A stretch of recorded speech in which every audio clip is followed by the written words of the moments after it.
এই কভার ব্যানের কারণে আমরা গ্যাস পাই না, নিয়ে তখন গ্যাসের জন্য গাড়ি বন্ধ থাকে। এই কভার ব্যানগুলো গ্যাস দেয়, তারপরে আমরা কোনো গ্যাস পাই না। কারণ গ্যাস পাওয়া যাবে, লাইনে গ্যাস থাকে না, হয় প্রেশার থাকে না, হয় লাইনে গ্যাস নাই, মেশিন সমস্যা। কভার ব্যান যদি একদম সাইডে ঢুকায়, এটা গাড়ি গ্যাস দেয় না। ওরা গ্যাস ঠিকই পেতেছে, কভার ব্যানগুলো গ্যাস পেতেছে, আমাদের কি প্রেশার নাই, গ্যাস হবো না, যাও যাও, নাই নাই লাইনের করে যাবার জায়গা। কিন্তু কভার ব্যান দেখি লাইনে ঠিক গ্যাস অলরেডি অনলাইন আছে, আমাদের কোনো ভ্যালু নাই। গ্যাসের বিড়ম্বনা তো এখন আমাদের নিত্যদিনের একটা সমস্যা হয়ে দাঁড়াইছে। দেখা গেছে ডেলি 2 বারও গ্যাস লওয়া লাগতেছে, 3 বারও লওয়া লাগতেছে, প্রেশার পাওয়া যায় না। কভার ভ্যান তো প্রত্যেক পাম্পে 2টা-3টা করে ট্রলি ঢুকায় রাখতেছে, যার কারণে আমরা মূলত প্রেশারটা পাইতে আসি না।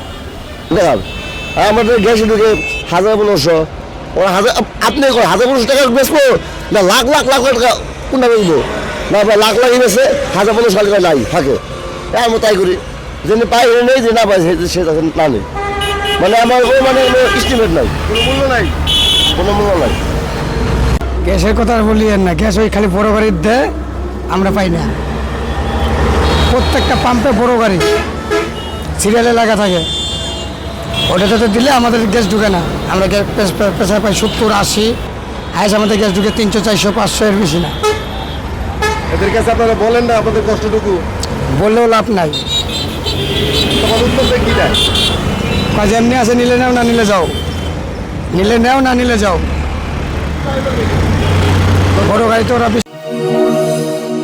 বিপিসি বাংলা, সংবাদের আস্থা।